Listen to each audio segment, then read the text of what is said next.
I am being told the Congress party has done remarkably well in the mining hinterland. So let me first get in NivedithAlva of the Congress spokesperson. Nivedith, good morning and welcome. This is Arnab here. I hope the audio line is clear. I'm picking up the graphic of the mining hinterland of Karnataka, Nivedith, and I find that the Congress party has done remarkably well in this region. Is this a fallout of the mining scam? Is this a fallout of the Reddy factor? Is this the fallout of the anger that the people of this part of Karnataka feel over the issue of corruption? Is that to me? Yes, question is to you, Nivedith. Yes. Yeah. Hi, morning, Arnab.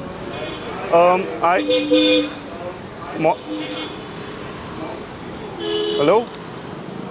Yeah. Hi, good morning. Very good morning to you, Nivedith. I can hear you loud and clear. Please continue. The whole mining issue has been a very, very hot, big, burning issue on the ground in Karnataka. The fact is that the Congress party initially, in fact, almost over three and a half years ago, kicked off its whole campaign with the Bangalore to Bellary Padyatra, which had started off at that point of time. The other fact is that with the Reddy brothers being caught up in all their scams, the role of money definitely would have come down, because otherwise that was the only thing which used to play a role over there.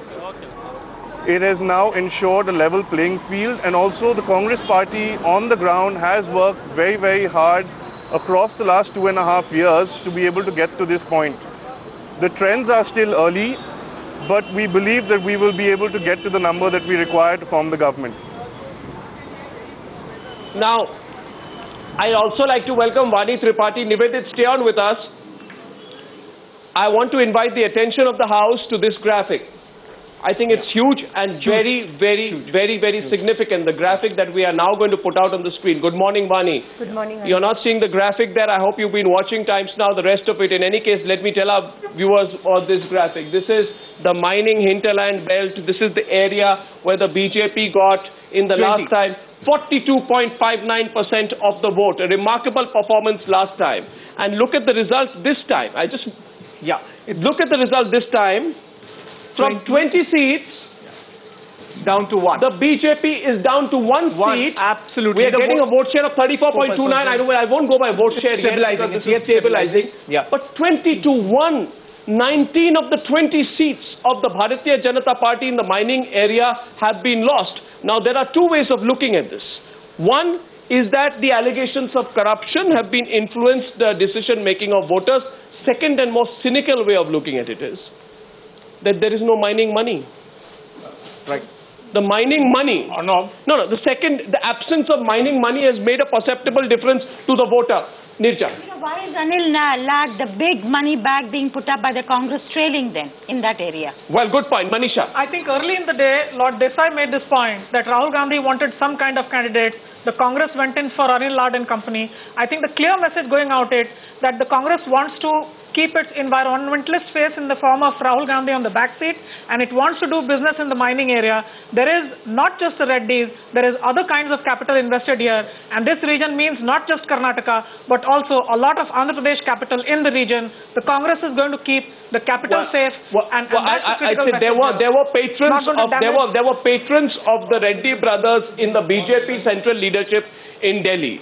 Those patrons will be watching this result extremely closely, because they've been forced to disengage, but they will today say that thank God we disengaged, perhaps, because if we hadn't, we'd be held responsible for this kind of a result. Ajay, why has the BJP got decimated in the mining market? Or no, the wipeout of the BJP in the mining hinterland clearly suggests that this corruption scam has hit the BJP very badly. Very bad. Similarly, in urban Karnataka also, except Bangalore, the BJP has done very badly because of this. However, in a big metro like Bangalore, I do believe that the recent troubles of the Congress in terms of corruption has had this effect, that it has diluted it has diluted the corruption charge against the BJP, because the metro like Bangalore is much more vulnerable to a national scene, whereas the rest of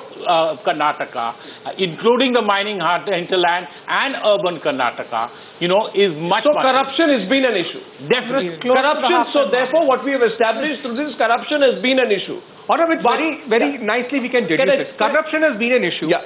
For the urban voters, like a metro in Bangalore, BJP yet remained the option. For the rural voters, many of them, JDS became the option. Totally. I agree with you. Vani Tripathi and NivedithAlva on the issue of corruption. NivedithAlva, who is the Congress spokesperson, just said corruption is an issue. Our result analysis from the mining hinterland tells us corruption is an issue.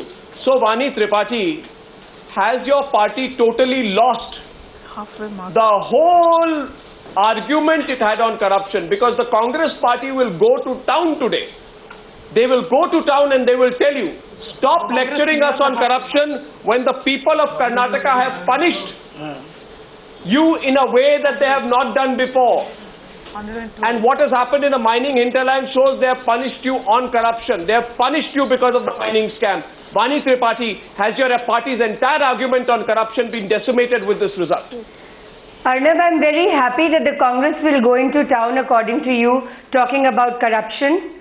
Because yes, we were faced with a dilemma. We were faced with a very big dilemma of retaining power in Karnataka or to remove a chief minister who had charges, very serious charges of corruption, which were charges and which the court threw out. But I think the larger question to be asked today, I'm not going to show any bravado on your channel today and say we are coming into power or these are early trends. I concede that we are not doing very well.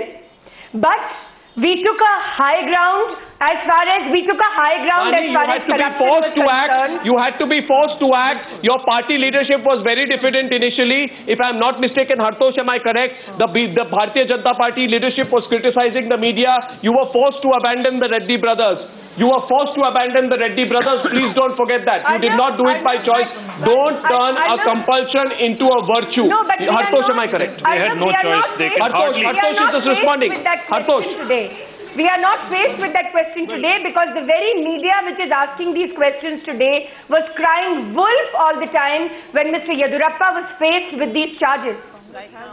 So of course there has been a vote. Congress has got the majority in between. One second. While you were speaking, we'll debate that. The Congress party has got a simple majority on its own in the state of Karnataka. It has crossed 112. It will keep going up and down for some time, but it is most likely to get past the halfway mark on its own. Because my reading of election results always is those who hit close to that figure usually get past that figure. The only exception was the state of Gujarat, where the Narendra Modi Navika, maybe that's Narendra Modi had crossed the halfway mark, then ended up 3 or 4 short of the halfway mark the last time. But this time around, yes, the Congress again 111 now. It was 112 just 30 seconds ago. It is 111. One win has already come in and 110 leads. So the first win that has come in has gone to the Congress. So the Congress will not need any independence, and that clearly will be the Congress story. They're going to use this as a huge boost. They're going to try and decimate the BJP on the corruption theory without taking any brownie points. If you look at Times Now's Karnataka Assembly projection at 10 a.m., we said 112. Yes. Yeah. I would just want to say this to our viewers. I'm not in the business of tom-tomming on numbers. But I must say, Jay, this is fantastic projection from your side because your numbers are proving to be astonishingly accurate. I enjoy working with your team. Thank you very much. Astonishingly accurate. Well done. Well done. Hartosh has a question for you, Vani, because he finds you extremely defensive and in denial mode on the issue of corruption. Hartosh. Given the position you are now taking on Yedurappa, would you concede that people who wanted to retain him in the party or would argue for retaining him in the party are absolutely wrong? Yeah. It's a very good question because if we would have wanted to retain him in the party, whatever happened, and the most important thing, removing a chief minister who was the incumbent governance structure of the state would not have happened. And as far as the Congress high ground on corruption is concerned, now the nation and all of us would want to know what they would do. The question is whether they were wrong to argue for retaining him in the party. What are they going to do with ministers who are indicted and who are also alleged for great cases, whether it's 2G, Colgate, or whether it's Mr. Bansal, or whether it is Mr. Ashwini Kumar. Arnab. It's not an answer he accepts. I want to get Nivedith. Nivedith, your response to the Congress BJP National Secretary, who this afternoon on the program is trying to project the decision on Yediyurappa as one of the decisions which prove how golden-hearted the BJP is on the issue of corruption. Nivedith, your response to Vani Tripathi, please. Arnab, to start with, I'd like to say is that it's very, very funny how the national leadership of the BJP speaks in one language and the state leadership of the BJP speaks in another language. And that reflects also because I don't think anyone in Delhi has an absolute clue of what the issues on the ground are. The last 5 years, forget about which party you belong to, as someone who lives in Karnataka, the kind of misgovernance, mismanagement, you travel across Karnataka, widow pensions not happening, BPL cards cancelled, state reeling under drought, no drought relief. I mean, it's not, corruption was an issue, yes, but the fact of the matter is that there has been an absolute mismanagement of governance. There's been no governance. Three chief ministers in 5 years, 13 ministers on bail, jail, we've lost track. So, I mean, I don't think anyone in Delhi has an absolute clue as to what they're talking about, and I mean, it's not in line with what's happening on the ground. You don't have a clue what you're talking about. Vani, says NivedithAlva. Yes, your hand goes up. I knew you would not go uncontested. Arnab, I find this absolutely an amusement and theatrics on the part of the Congress spokesperson.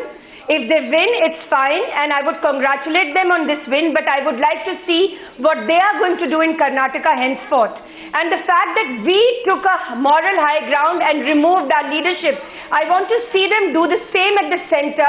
If corruption is such a big issue for them in Karnataka, what would they do as far as the parliament session which is on, where they are not answering any questions on scams and corruption is concerned? And let us see what they will do as far as the politics of Karnataka and henceforth whatever happens. You want to talk about Railgate and Colgate, you don't want to talk about Karnataka. You are embarrassed about Karnataka, you are ashamed of your results, that's why you want to bury it. Absolutely not embarrassed about Karnataka. If the people have not given us a mandate, we respect it, we are going to analyze it, and we are going to look into the reasons.